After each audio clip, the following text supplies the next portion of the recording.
Hi everyone, very happy to welcome you here. My name is Dalia Jaswaldi. I am the director of CRIMT, and CRIMT is very happy to host this webinar. And I see my colleague Bradley Weinberg is here also, acting president of CIRA. I hope you'll be able to say a few words. So I guess I'll just start by introducing the wonderful book that we have the chance to virtually launch today. So, new dialogues and emerging conversation in industrial relations. I would also like to underline the very hard work that was put into this by the four editors that I will mention explicitly. I won't be able to mention all the authors because there are quite a few, 16 chapters, if I'm not mistaken. So, I do want to underline the very hard work of Jason Foster, Patrice Jalette, Wassila Mirkouch and Yao Yao. So, un grand merci à vous vraiment pour ce travail. Moi, j'ai eu le grand bonheur de lire le livre qui est riche tant dans sa perspective interdisciplinaire que je dirais de représentation pan-canadienne. Je veux aussi quand I même would also like to thank the souligner University of Laval for publishing a book in both languages, which talks about the rigor avec des chapitres and the autant wealth en of our anglais qu'en français. research that we're Et doing. je That we're pense doing. que dans le monde académique, c'est encore quelque chose de trop rare et quelque chose, je pense, qui relève en fait la vigueur et la richesse de notre recherche dans notre champ d'études. Et on le voit vraiment avec beaucoup de force et d'élan dans cet ouvrage-là. Alors, peut-être avant de céder la parole à Bradley, if Bradley, you're here and you can open your camera, we'll be happy to hand on the microphone to you to say a few words as president of CIRA. Mais peut-être un bref Just a quick rappel reminder que ce livre, to point finalement, out qui souligne the les 60 years that 60 ans d'existence de l'Association the Canadian Association of Industrial franco-canadienne, Relations, fondée, on se le rappellera, en they said 1963 60 par years, I think, right now, that the les association, the forts Canadian motifs Association, de has been l'époque in et existence.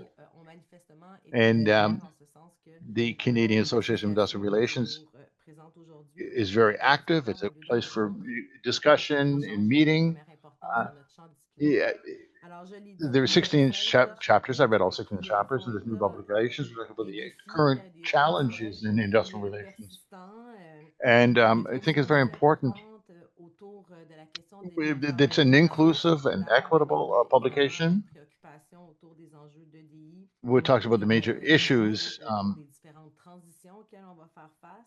the roles of Parlons the aussi des unions, syndicats an dans important chapter l'exportation as qui est fort well, intéressant et and des dialogues dialogues sur on le passé, le the présent et past, l'avenir present, de future of l'industrie. industrial Donc, un relations. livre qui vraiment And it's gone over a full review of all complet. the Et je challenges veux quand across même vraiment past, souligner present, ce qui future. pour moi est très marquant de ce livre-là, c'est vraiment la And I think there are représentation sub-disciplines as well, institutionnelle de which are notre included. champ. We've got On a we've got compréhension en relation industrial en relations, industrie, en human ressources, en resources, ressources and humaines it et charge du work travail. centers as well. Thank you Donc very vraiment much as bravo well. à vous tous And I thank all the merci à nos authors. auteurs. Thank you very much again to our four editors. Bradley, I don't know if you want to say a few words at this point, or else I will hand on the microphone to Patrice to pursue the activity. Patrice, je te cède la parole. Okay. Bradley, one time, two time, three times, where are you? Okay. So, bienvenue tout le monde. Il y a un accès Welcome everybody. à la traduction simultanée There is simultaneous disponible. translation. It's available. You can check on the language you want. Available. So, merci à tout le monde. And again, thank you once and all for those who are attending this afternoon. And there's so many people attending.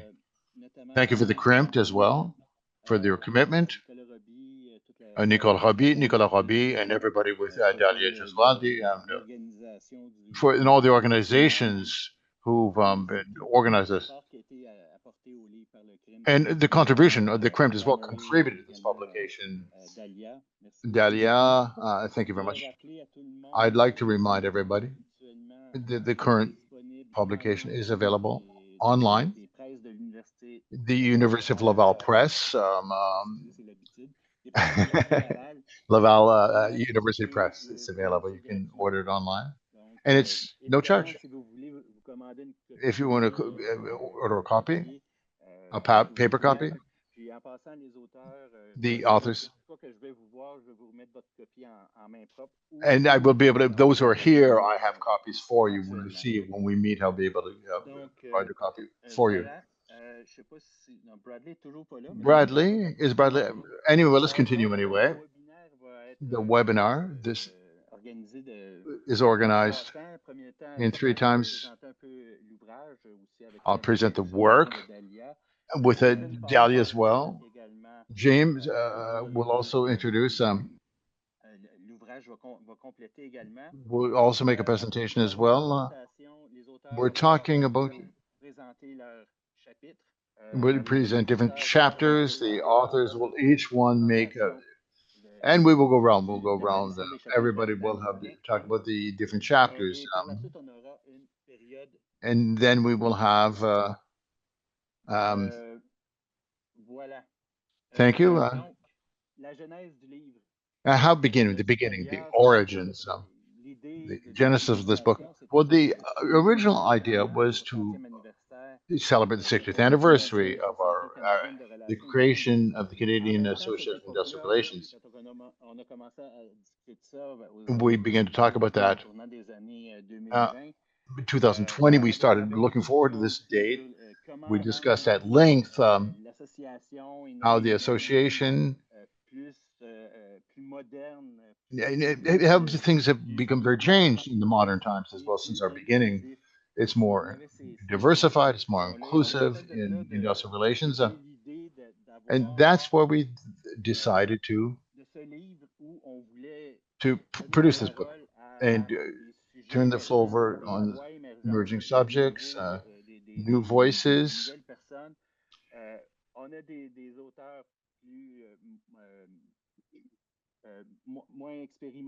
We've got some participants who are less experienced. We've got those who have a great deal of experience. Some of the deans of the association. Anyway, it's called a melting pot of experience, ideas, innovation. Likewise, we did not necessarily. We didn't want it to be exclusively scientific or social sciences. We wanted to. They wanted to. We let a lot of room to we let everybody a lot of to express the issues and to based on the themes based on conversations and dialogues. There's some wonderful ideas that were raised and in our field, the way we share our knowledge, we can encourage debate. And not just a purely social science point of view, or not just a purely scientific view. As a consequence of all this work, of this discussions over the last 6 years, there were 16 chapters, 32 authors. It was a very people really went deeply into the subject. And the people that we had the readers, we had peer reviewed as well. We had those who did the review. We thank them as well.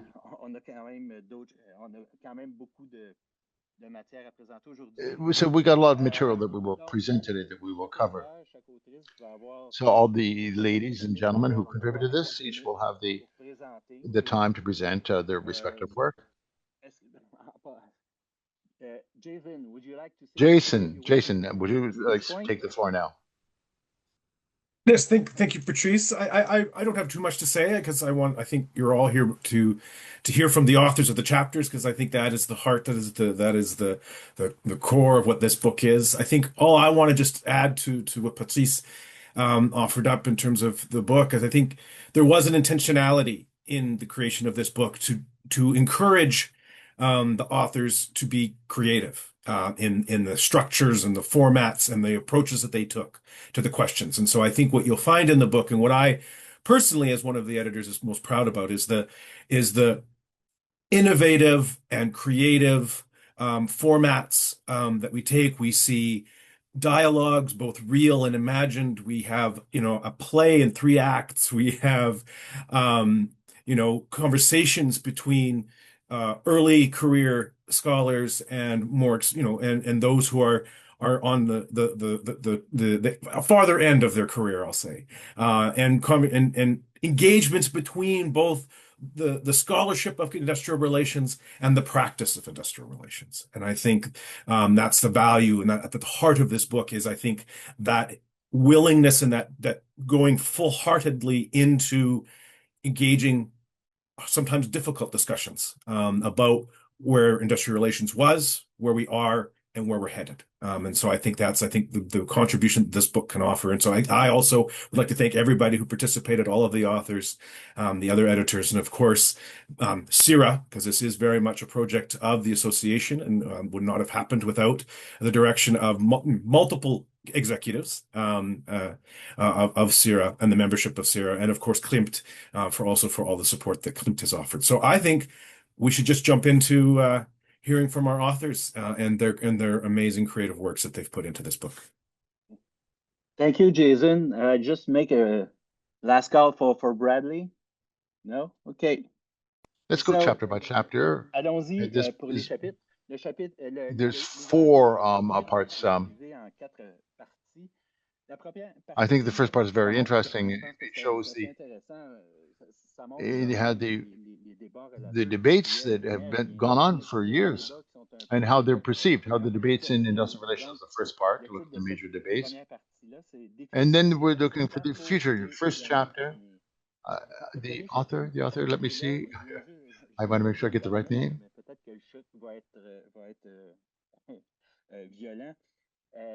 Jonathan Michaud, his chapter, the agreement, the union, the agreements with unions, how unionism, and the relation of the unionism in industrial relations. So, well, let's go to the next while Jonathan gets settled in now. The author is Michael Thorburn. The title of the chapter is From Theory to Practice. The evolution of green clauses in Canadian collective bargaining agreement. Michael, please. Hello, everyone. And first of all, thank you so much, Patrice and Jason and the entire editorial team for your excellent work on the book. It was an absolute pleasure to work with you throughout the process. Just to jump in, it's almost become a cliche to speak about jobs versus the environment in the industrial relations field. But that is really where this project began. On the one hand, there's a long history of scholarship suggesting the tension between labor and environmental protection, and it's very real. But on the other hand, there's an emerging dialogue on just transition literature, asking how workers and unions can actively participate in transitioning towards greener industries. And so what I wanted to understand was, how is this actually appearing inside of collective bargaining agreements themselves? And to answer the question, I turned to the agreements. I web scraped 40,000 collective agreements from the Nicotech federal government database stretching across the entire country. And then I used existing international literature on environmental bargaining, including notably from York University, to identify different clause types that take place. And then trained a machine learning model to actually look for these clause types in the 40,000 collective agreements. So what emerged, to my knowledge, is one of the largest data-driven studies of green clauses to date. And through this process, I recognized 13 different categories of green clauses, which it ranges, but environmental representatives, extreme weather protection, commuting, environmental committees, workforce adjustment. I could go on. And by no means is it final or definitive. In fact, I suspect some categories may become more granular over time. But the point is that I wanted to provide a really important empirical starting point for future research. And for me, there are 3 major takeaways from this chapter. The first is that Canada is a world leader when it comes to environmental bargaining, green bargaining. And of course, it's Canadian unions that are at the forefront of this. And in addition to that, they've been engaged in this work for a very long time. And there's some people who are on this call that I've seen that were involved with that early work. So thank you to them. The second is that these clauses don't appear randomly. They actually cluster in recognizable ways across agreements, sectors, bargaining relationships, and this suggests that environmental bargaining has evolved into broader systems of workplace environmental governance rather than necessarily only sort of symbolic provisions. And the third, of course, and I'll end with this, is that there's a tremendous amount of work left to do, and that's a good thing for all of us who are on this call. This is the looking forward part. We need longitudinal studies examining how clauses evolve over time. That's something I'm working on. We need qualitative and ethnographic work examining whether clauses become substantive or symbolic, and historically how they've operated. And we need comparative research connecting Canadian developments to international trends in labor and environmental governance, because there's a lot of work on this front happening in France as well as Spain, and they're very curious about the work that we're doing in Canada. So I think that that's my time. I'll leave you on that note, and thank you all. Please be in touch if you have any questions, and thanks again. Right on time. Thank you, Michael. Le prochain chapitre, c'est chapitre. Next up, chapter 3. Amy Michaud. The equation from a monologue to a parallel dialogue. Basically, in this chapter, it went from the change of the discourse. The first major question, the adequacy, the training and job performance, or the professional skills acquisition to example. We have public policy, and we have actually what really happens. In this chapter, it's quite interesting in that it's almost like a three-act theater, a play in 3 acts. And you get the dialogue between the two different approaches.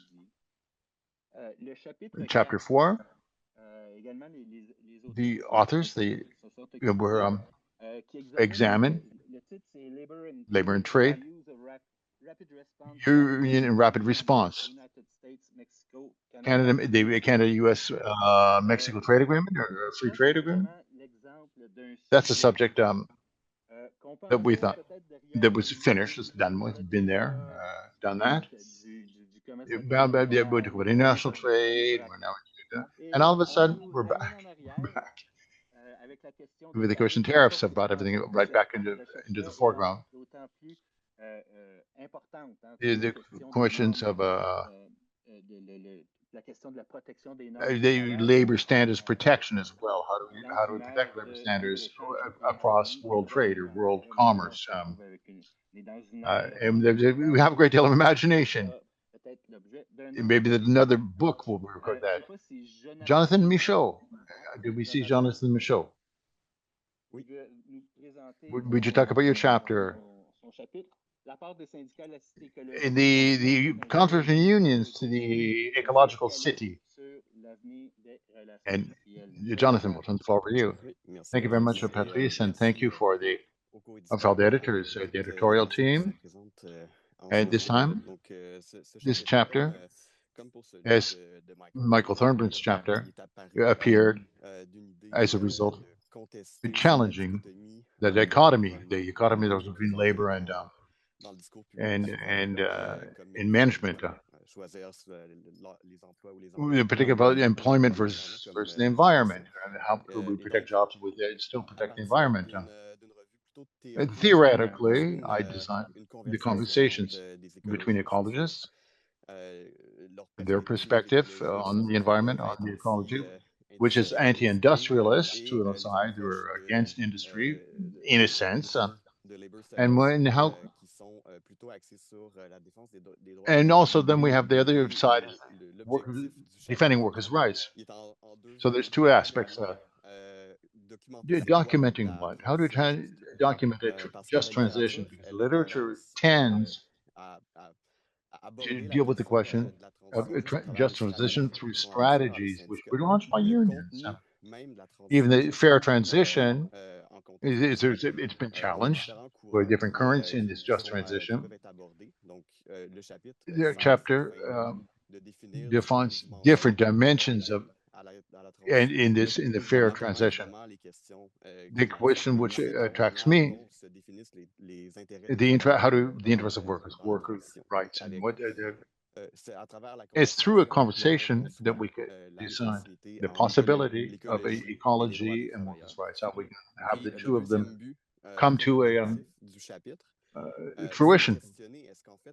And the last part of the chapter is we're going to be the first Bruno Latour. There's the ecological city, the ecology that's provided in the literature, how we justify work, if it's evolution of work in the world, in the civil society. We talked about the cinema projects in Noam Chomsky. I think you mentioned that. We talked about projects. I'm talking about equality. How deal with the question of justice.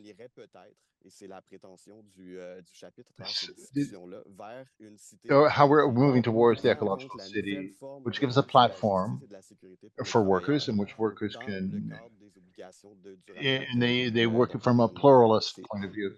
Essentially, the two main objectives of this it goes from the theory into implementation. The result of a research project.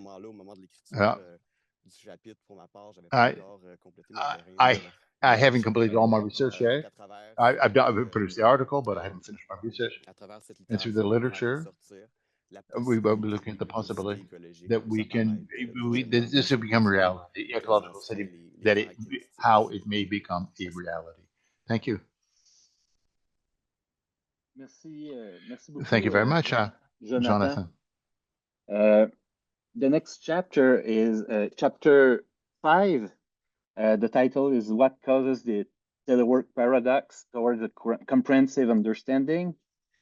The author is Ayesha Tabassum. I think that Ayesha is the hi. Yeah, hi. Can you hear me? Yeah, we hear you. Thank you. Go ahead. Thanks. Thank you very much.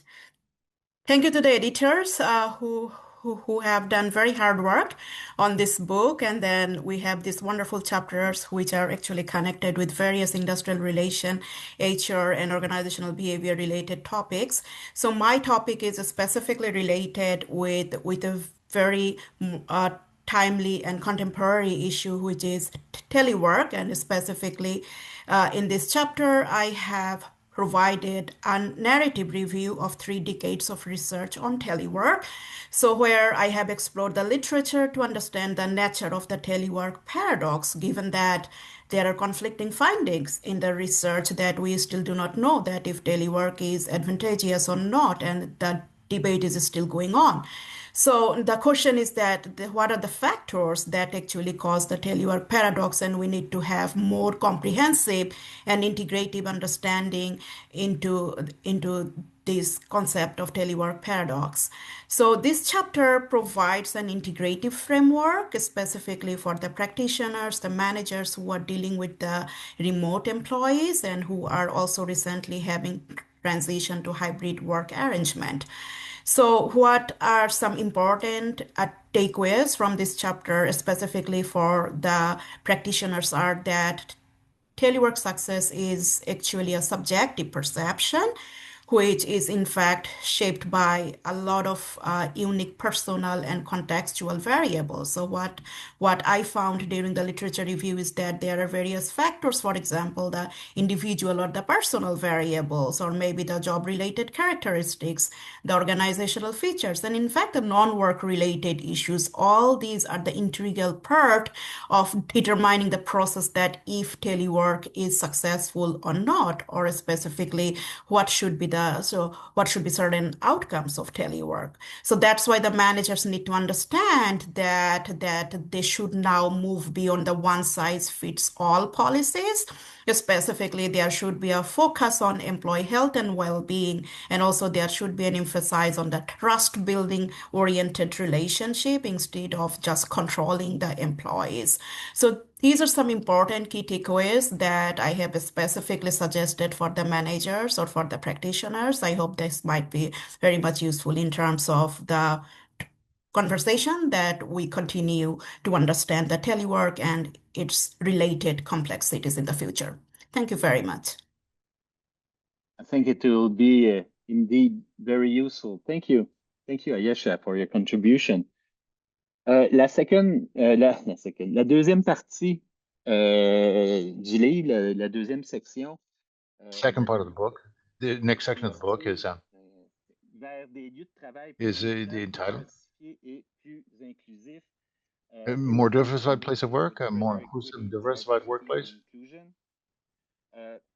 greater equity, diversity, inclusion. The first chapter, the author is not with us today. She sends her regrets. Origine, I'm here. she is here. Origino, Ariana. Sorry.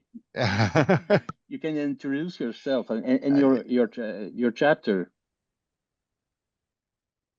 Well, thank you, Patrice, and Jason for coordinating the team, and thank you to all the editors. Lots of work has gone in for almost 6 years, I think, the work for this, and I'm honored to contribute to this anniversary edition of Sierra Book. And I'm very thankful to incorporate some of my experiences working in the Northern Canada. My topic is a conversation with an Inuit elder, and I am bringing the Northern and Indigenous issues forward to as a consideration in a conversation of industrial relations in Canada. There is a very unique and specific context that Northern Canada, Nunavut, Northwest Territories, and Yukon, Arctic and subarctic employment places are facing.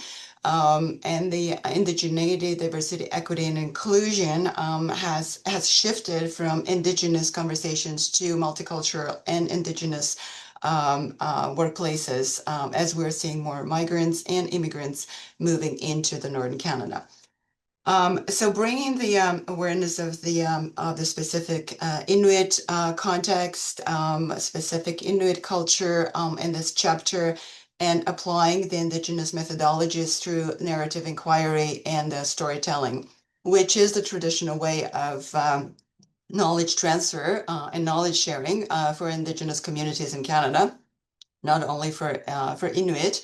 And it is also, I am suggesting that it's also a way of enhancing diversity, equity, and inclusion at the workplaces, understanding the history, understanding the colonialism, advocating for decolonization, and inclusion of Indigenous voices in the workplaces to work on the solutions.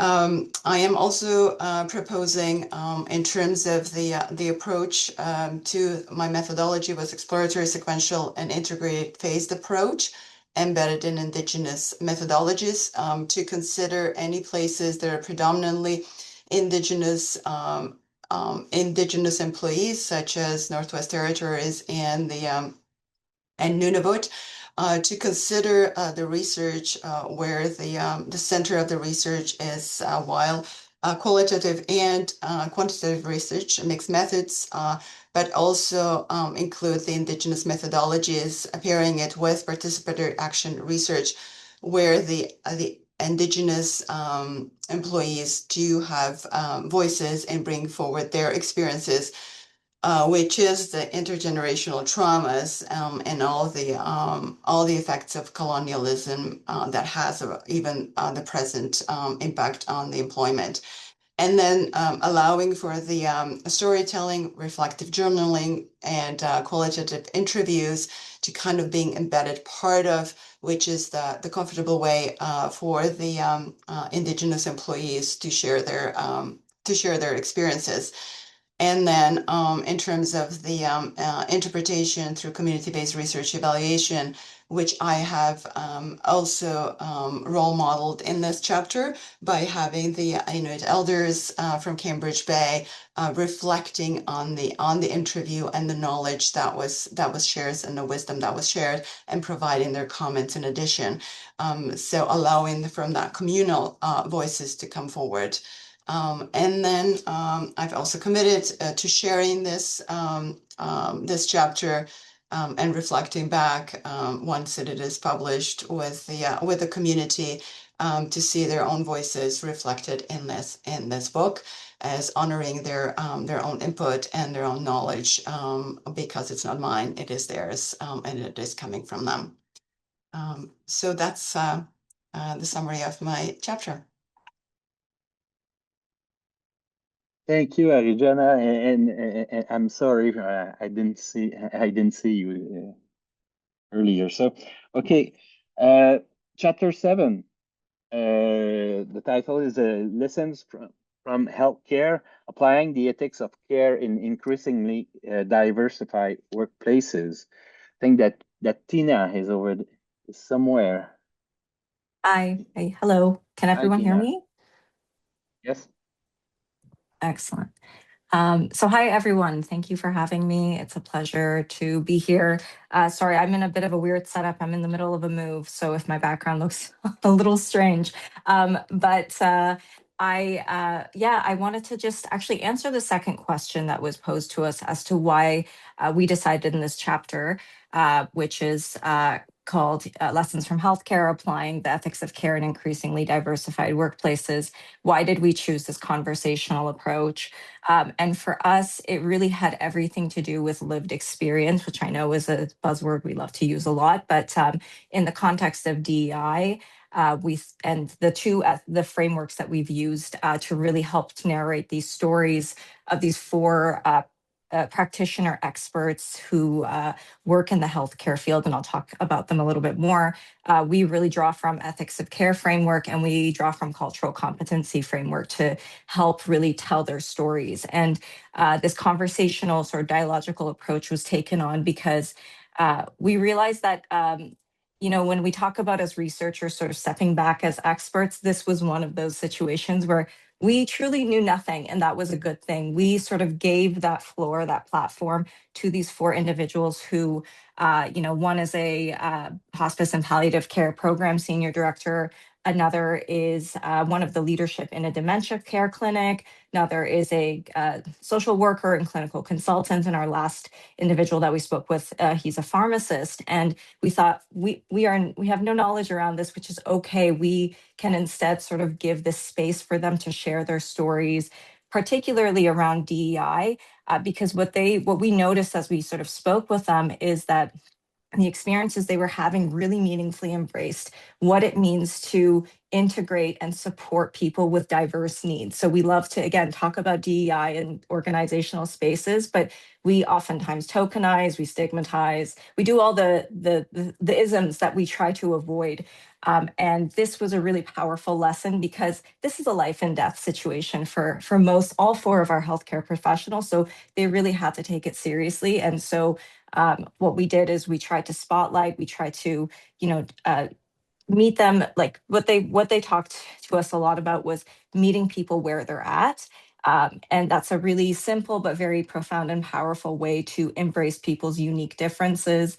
And so this dialogue, this research approach allowed us to sort of just let them speak, let them share their stories. We barely asked really a lot of big questions, but we just, as they talked about patient-centered care, we sort of took that approach as well to say, well, this is a expert-centered sort of research approach where the dialogue allowed the practitioners to actually lead the research project, and we sort of let them drive the vehicle. And so we couldn't do that one way, sort of highly detached scholarly voice in this chapter. It would contradict everything that we're trying to talk about. And the key lesson around everything, when we ask them, like, what does it mean to support people with diverse needs in your place of work?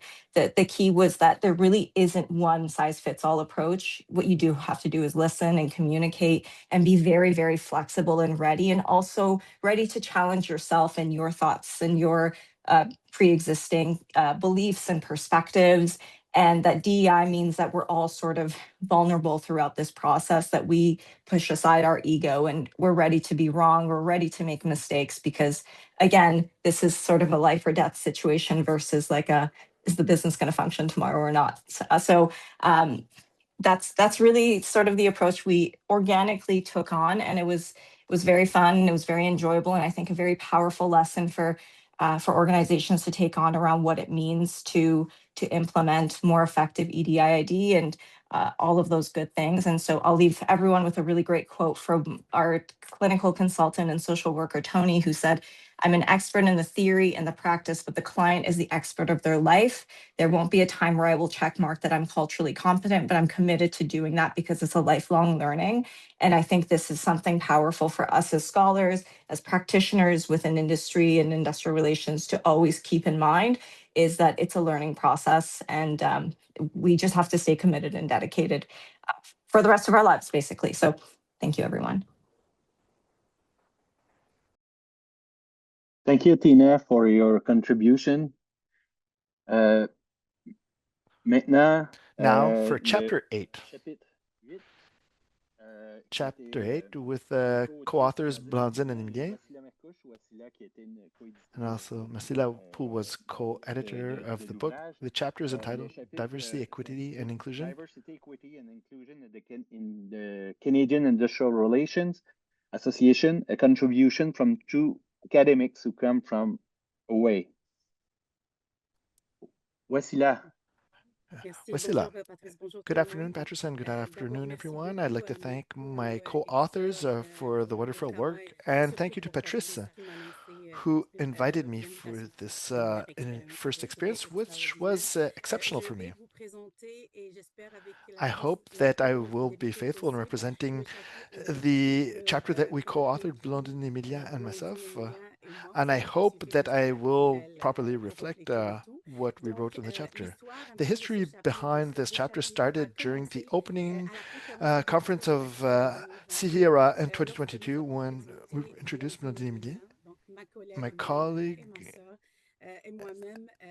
and as member of the CIRA executive, we had our own academic pathways as researchers in industrial relations in IR, and we have our specific backgrounds as immigrants here. Another thing brought us together. We're both professors in the same department at UQAM at the time. And that's the perspective of the sisterhood-driven mindset. And this is something that we discovered in the UK.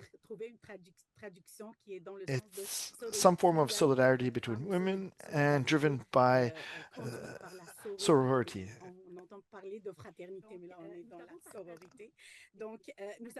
We shared our unusual pathways at the conference. Doing so, we raised some of the challenges of academics, and especially female academics that are met while trying to integrate the academic sector by mobilizing a feminist and intersectional perspective. We referenced gender and ethnicity as two elements that Blandine and I define us, and there are other indicators as well. Within this chapter, we tried to bring a critical lens on organizational practices in the academic sector, but we also looked at the importance of considering heterogeneity of academic careers. Our methodology in this chapter was a qualitative narrative methodology.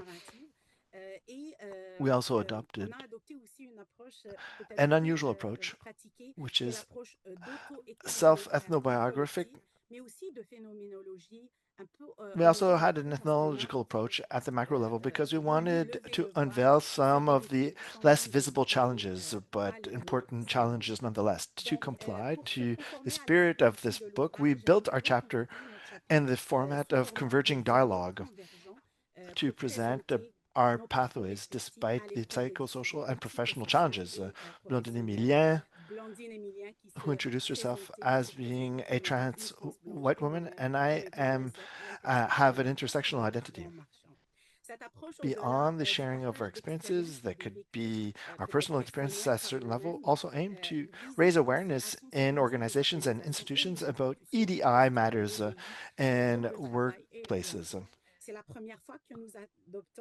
This is where Blondine and myself, we've decided to choose this drafting approach.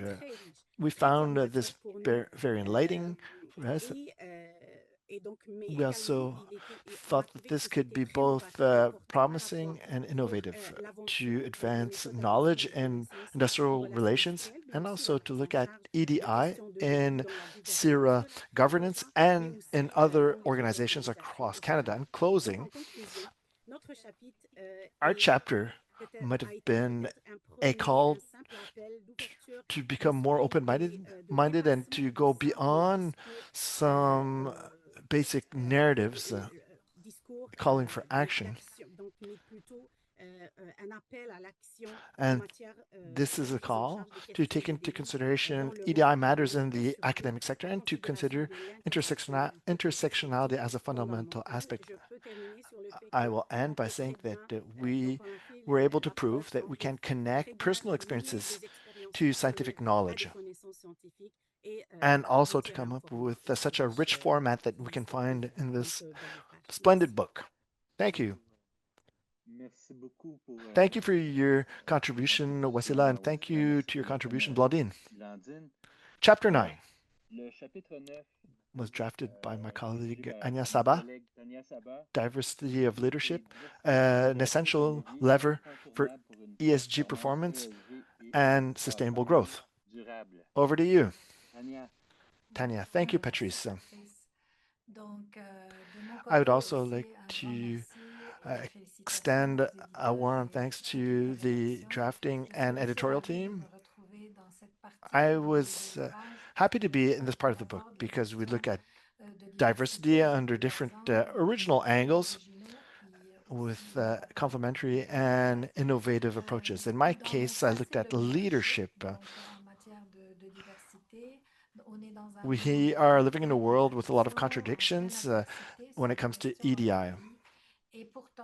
Whereas EDI matters are at the heart of regulatory frameworks and are at the heart of disclosing standards and reporting standards. This chapter tried to position leadership diversity beyond just a matter of equity and representation, to present this also as a challenge in innovation, legitimacy, and resilience. And in industrial relations, this opens the door to integration and sustainability requirements, the matter of diversity. The second key idea in this chapter is to notice that there are efforts, but advancement is still slow. Therefore, we should look at what we could do at the institutional level and at the organizational level in order to accelerate a greater representation given the impacts. I would like to congratulate the authors because I'm part of the older generations in this book and I'm more advanced in my career. And sometimes we are a bit skeptical when we are asked to change our drafting methodology. But after going through this exercise, I believe that the dialogue approach was really interesting. First of all, this allowed us to build our logic around 3 questions. And it was an interesting experience to see why diversity became essential. Second, what are the challenges? And third, what could be the solutions? And this conversation didn't prevent us from integrating theoretic frameworks and also scientific approaches, well-informed and evidence-based approaches. So I'll stay at that. And if you'd like to learn more, you just have to read the chapter. Again, I really enjoyed this endeavor. Thank you, Tanya, for your contribution.